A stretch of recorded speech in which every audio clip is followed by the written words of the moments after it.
Spiritism teaches us that the kingdom of God, the kingdom of heaven, is not a place or a location that we are going to after we die. I'm trying. Spiritism teaches us then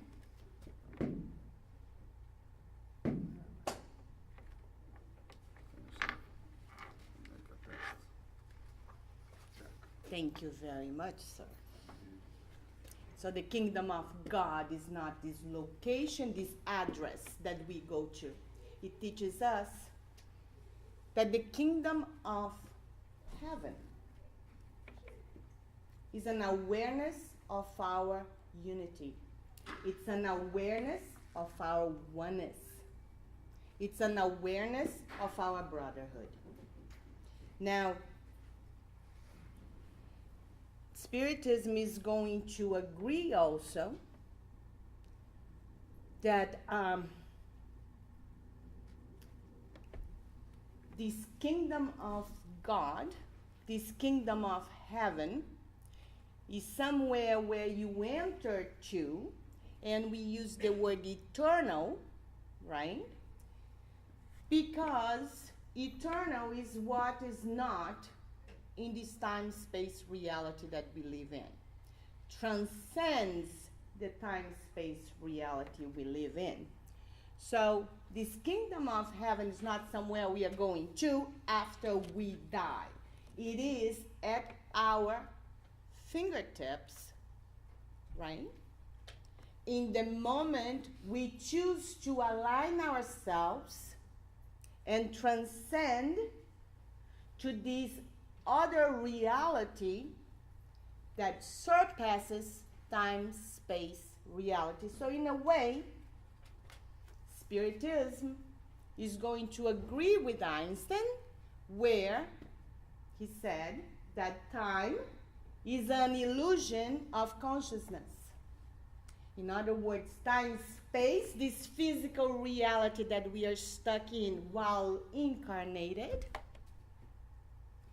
is an illusion of our consciousness.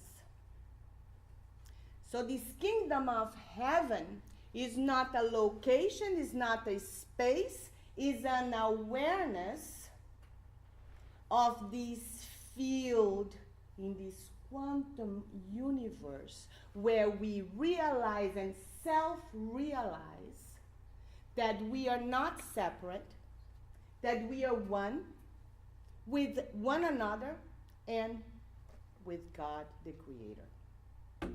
So in Heaven and Hell, the book of Kardec, chapter 3 talks about heaven, and that's what it says. Could you please, Gabriela, read for me? Because I can't without my glasses. Thus, all the intelligent beings of the creation assist in carrying on the general work of the universe, whatever the degree of development at which they have arrived, and each of them according to his possibilities. Some of them in the state of incarnation, others in the spirit state. There is activity everywhere, from the bottom of the ladder to the top. All are learning, aiding one another, mutually supporting each other, and holding out a helping hand to assist each other in reaching the summit. Solidarity is thus established between the spirit world and the corporeal world. In other words, between spirits and men, between spirits in freedom and spirits in the captivity of the flesh. And thus, too, all true sympathies, all pure and sincere affections are perpetuated, strengthened, and ennobled through the purification and continuation of the affectionate relationships of spirits. Life and movement exist in all universe. Thank you. So there it is, the law of solidarity. There it is described, the law of unity. And that's where heaven is possible. That's where this kingdom of God is this field where I can penetrate when I am aware that I'm not alone, although my physical five senses convince me, right, that my reality is my physical body. And I see I'm separate from you, am I not? In this time-space reality, we see ourselves as separate from one another. In this space-time reality, we forget who our true, authentic selves are. And we are fooled in believing that I am separate from my brother. And that's why Jesus said we are all brothers. Because in this level of awareness, of our unity and of our oneness, in that field, in that level, we realize that the love that bonds us all is all there is. Love one another, love yourself, and love the matrix, the origin, the creator. So, heaven is therefore the awareness of our unity, the awareness of our oneness. And we can enter this field anytime we choose. But for that, we need to exercise being who we really are. The spiritual beings that we are, and not our personalities, our five sense incarnated physical bodies that we tend to believe, and we live throughout many incarnations believing that's who we are. And Spiritism teaches us that we are much larger than this. Our authentic selves, our spirit, our self with a capital S, is able to transcend this physical reality, this time-space reality, this three-dimensional reality, and enter into a field where we realize that we are one. So, in Genesis, there is a beautiful description of this law, and it says, nature has never contradicted itself. The emblem of the universe has only one motto: unity, diversity. Ascending the scale of worlds, which nowadays we would call the multiverse, right? Very scientific. We are so in with the science of nowadays. Ascending the scale of worlds, so ascending and penetrating this multiverse, unity in harmony and creation is found at the same time that an infinity diversity is found in the immense flower bed of the stars. Traversing the degrees of life from the least beings up to God, the grand law of continuity is recognized. In considering the forces per se, one can form a series whose result, merging with the generatrix, is the universal law.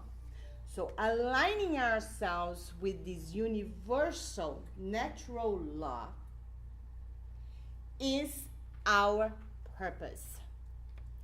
And it goes further. You cannot evaluate the law in its fully extent, since the forces that represent it in the field of your observations are restricted and limited. What is he saying? Right? We can only observe what our five senses and physical senses perceive. And that's not how we are going to enter this other field, right? And then he describes our quantum universe. All these forces are eternal. We will explain this term. And universe, like the creation.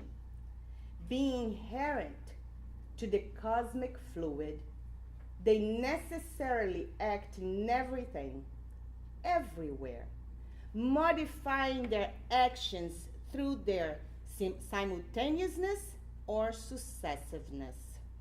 They predominate here, they wane there. They are powerful and active at certain points, latent or hidden at others, but ultimately they prepare, guide, conserve, and destroy worlds in their very stage of life. And they govern the marvelous works of nature wherever they take place, ensuring forevermore the eternal splendor of creation. The eternal splendor of creation. What is eternal? We tend to view and Spiritism has a very Christian jargon, right? Because we have Christ as our model and guide, and eternal, we can say it's God's time, right? But eternal is not what it's forever, that goes on and on and on. Eternal, it's what transcends time and space. We can only understand linear time because we are here, we are incarnated. The eternal is when we transcend our limitations of the physical world. Therefore, eternal is time of God, not the linear time. So, we are not going to heaven unless we start going to heaven right now. We are not going to hell. We are not going anywhere that we are not at. Where we are going is what we start executing right now. There is no future. There is no past. There is only the present moment. That's the only moment we can co-create. That's the only moment where we can realize love. And that's why in Spiritism it says there is no salvation without charity. What does that mean? What is salvation? Another very Christian jargon, another very religious term, but salvation is nothing more. It's not something that's going to happen to us after we die. Salvation is our freedom. Salvation is our enlightenment. And there is no salvation without us exercising the love of one another. Exercising this love is what makes it possible for us to align with the major law of the universe, which is love, which is God's law. When we are aware of that this physical world and what we are here to do is just to learn and expand our capacity to love. So when we are aware that we can penetrate in this field right now, not after we die. We are not going to be good just because we are going to have a recompense later on. We are going to be and exercise right now our capacity of forgiveness, our capacity of non-judgment, and our goodness, because by exercising that with one another, we realize our oneness. And when we realize our unity, that's when we then are able to expand our capacity to love. Therefore, going to this other level of awareness that does not belong to this physical world. And that's why the Christ is our mentor, is our guide, because he was in the world, he made the passage through the physical world, but thought the thoughts of heaven, i.e., thought the thoughts of God, i.e., thought the thoughts of love. And that's what we've got to do. That's what we've got to do. Not worrying about yesterday, not preoccupying about tomorrow, but right here, right now, I can choose to be in peace. Right here, right now, in the present moment, where it's the only moment where I can co-create. It's the only moment where I can project my future and forgive my past. Only now I can enter this field. By exercising charity, therefore, by forgiving, by doing all the good I can, by not judging the other, but judging myself and forgiving myself and forgiving the other and doing all the good I can, just by doing that exercise, I am able to more and more penetrate in this level where I am aligned with the divine, where I am aligned with the sacred. So,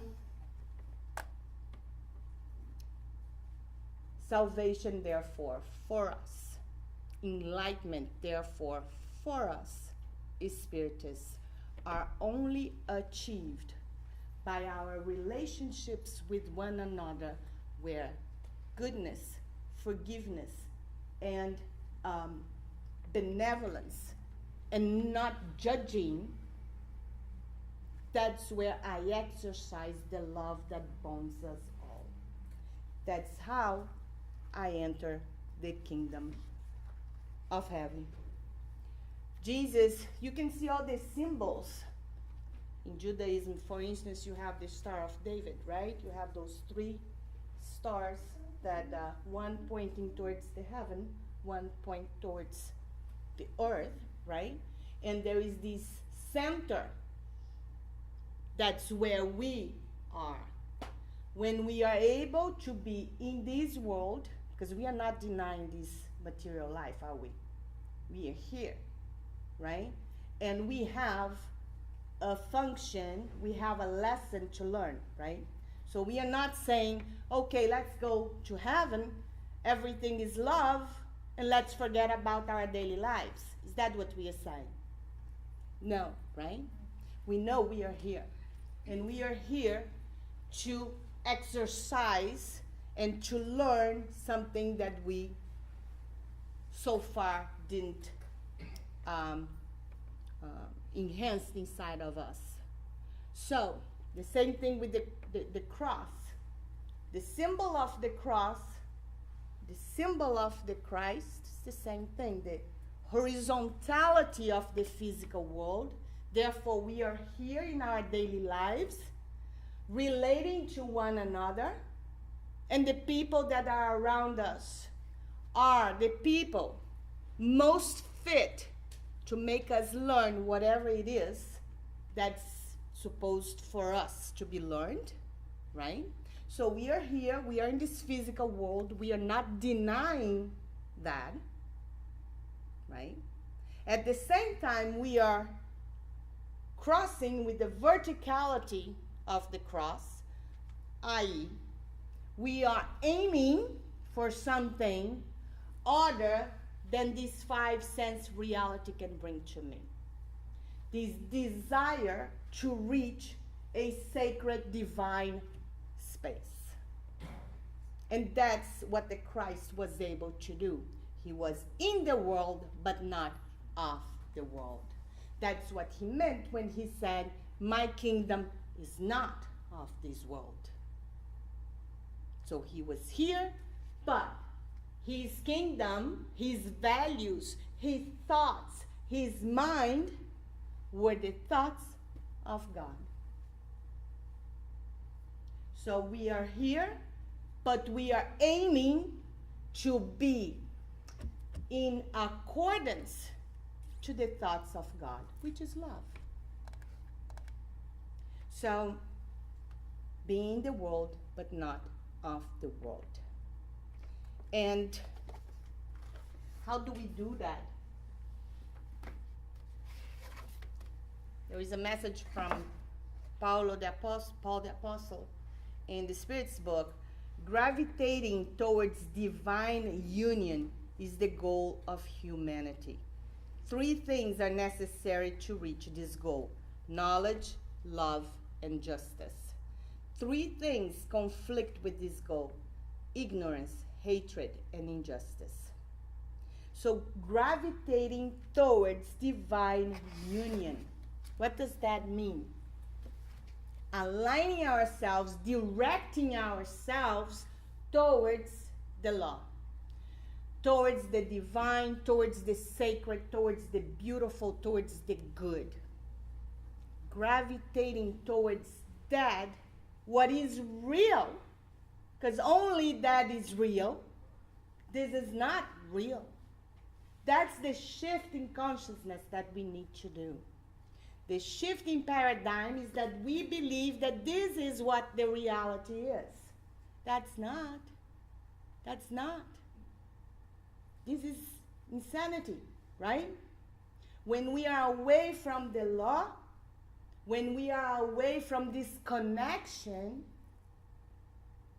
that's where reality is. The ultimate reality is to be closer and closer to that is love.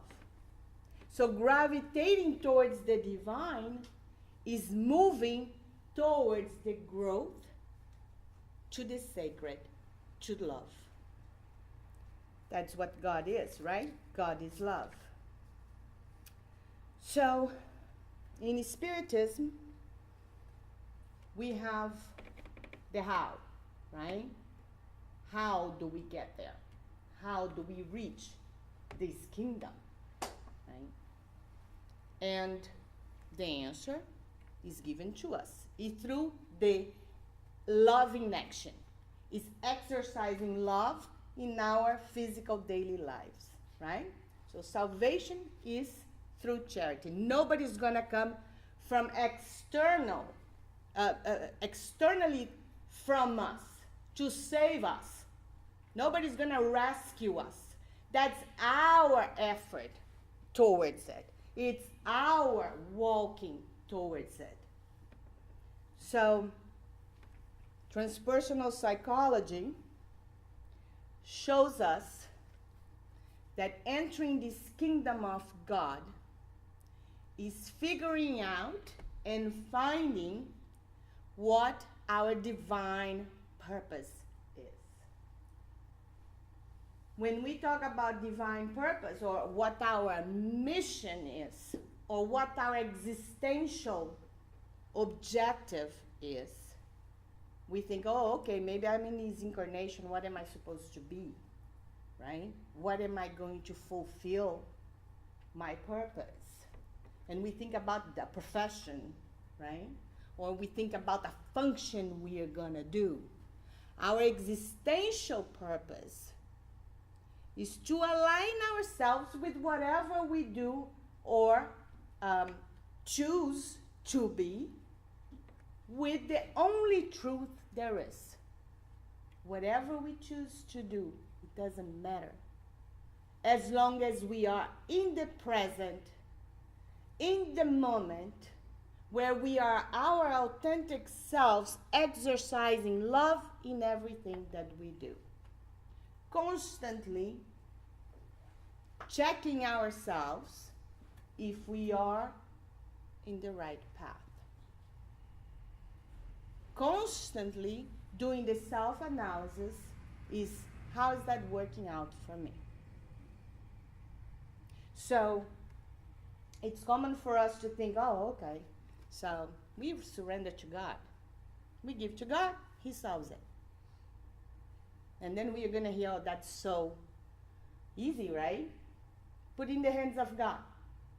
What you put in the hands of God is solved. And I'll wait here. That's not the easy way. Have you tried? Have you tried? Now the opposite way, not trying, and believing that this is the reality, it's not working out well either, is it? How is that working out for you?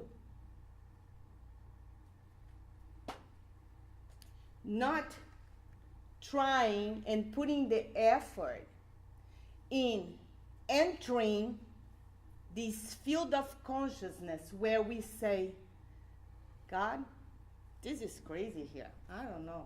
I don't know what's going on. I know I can't handle it. So I deliver it to you. I surrender it.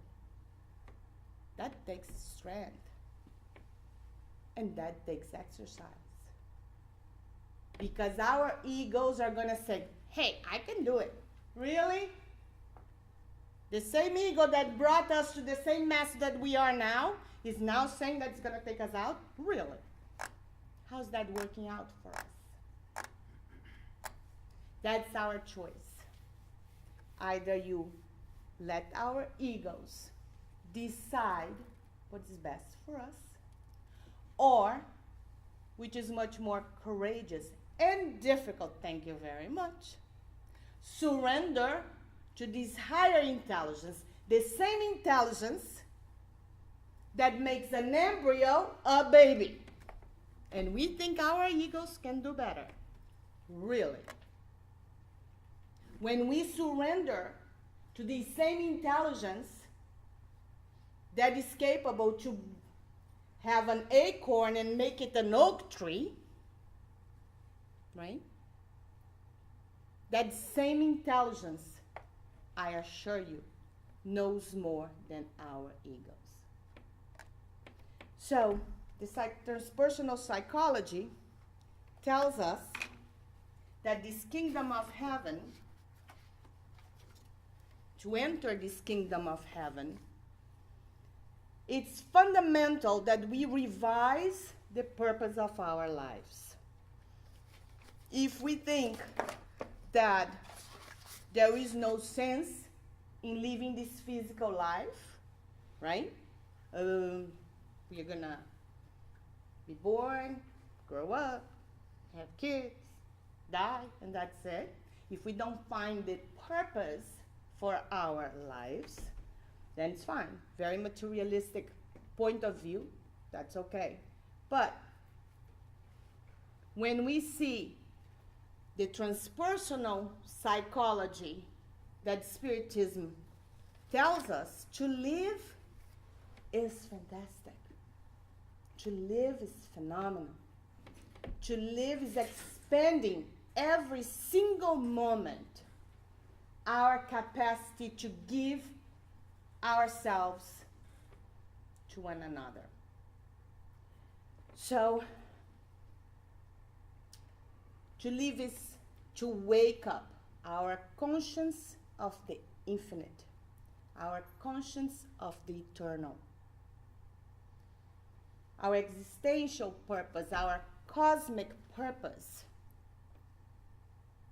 It's not what we are going to be doing in this life. It's not a role we are going to play. It is that in whatever role we choose to play, that we have the awareness and the consciousness of our unity, of our brotherhood, of our fraternity. So, our evolution is the only deterministic factor in this life. We are all going to reach this perfection where the Creator and I and my brother are one. When we reach this alignment, this oneness, this unity, that's when we finally go back home. Like that poet says, right? We go all the way in the journey to come back to the same point and see things for the first time. Joanna de Ângelis says something beautiful. She says, in this law of unity, this reaching this kingdom of heaven is derived from a tranquil conscience. And question 621 of the Spirit's book asks, where is God's law written? Where is God's law written? Is it in a book? Is it somebody that's going to come and judge? Where is God's law written? Question 621. In our conscience. In our conscience. So we are responsible for our own evolution. We have free will. So we can take longer. It's up to us. Sooner or later we are going to get there. Right? So God's law is written in our conscience. A tranquil, serene conscience is all we need to enter, even in the midst of the worst experiences of this world. We can always get there. If you have a tranquil conscience, did I do all the best I could do? Did I do the best I knew how? Did I forgive? Did I offer my love? This self-awareness is what it takes for us to know if we are going into the right direction. Are we going towards the law, or we are going against the law? We can go against the law. It's our free will. Right? But then we are going to all suffer and suffer and suffer because our egos went this way, this way, this way. Go. Right? But don't forget, that ego was the one that put you in this mess in the first place. How can he have this solution? We create our own messes. But when we put our thoughts towards something bigger, higher, an intelligence much superior than ours, then the possibility of our own self-discovery and salvation, therefore our freedom, becomes a possibility. And in the Gospel according to Spiritism, we have Spiritism opens up and broadens out the thought process, so offering new horizons. So we get out of this thinking of this world, right? The materialistic view. This is going to make me happy. That satisfies my five senses. Spiritism proposes something different. Get out of this thought and broadens it and expands it. In place of a short-sighted vision concentrated only on the physical life, which makes this fleeting moment passed on earth the unique and fragile axis of the external future. Spiritism shows us that this life is nothing more than a link in the magnificent, harmonious assembly which is God's work. It also shows us the solidarity that joins together all the different existences of one being, of all beings of the same world, and all the beings of all the worlds. It offers the base and the reason for universal fraternity. And that's the law. So, any questions? What are your thoughts? Silence, oh my God.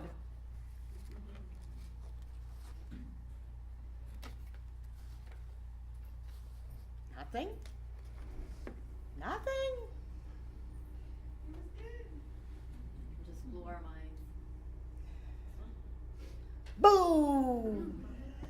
So let me blow your mind a little bit longer with the words of Léon Denis. Léon Denis to me is my favorite philosopher in Spiritism post Kardec.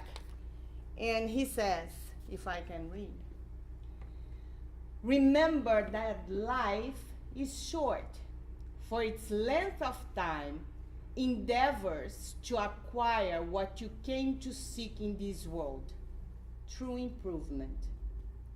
Bear ever in mind that the earth is a battlefield wherein matter and the senses are perpetually assaulting the spirit. That's what we live here, right? Against your base desires, strive unwearingly. Strive with heart and will to correct your failings. Be meek and yet fortify your volition. Let your thought transcend the vulgarities of this world and open for yourself loopholes which can command a glimpse of God's heaven. Recollect that the material is invariably ephemeral. Like the ocean waves, generations roll by, empires crumble, worlds even perish, and suns are dissolved. Everything disappears, everything vanishes. But there are three things which come from God and which, like Him, are eternal. Three things that radiate beyond the flicker of mortal glory. And these are wisdom, virtue, and love. Conquer them by your efforts, and having once acquired them, you will rise above what's momentary and transitory, to enter into possession of that which is eternal. No questions? Nope. All right then. Thank you.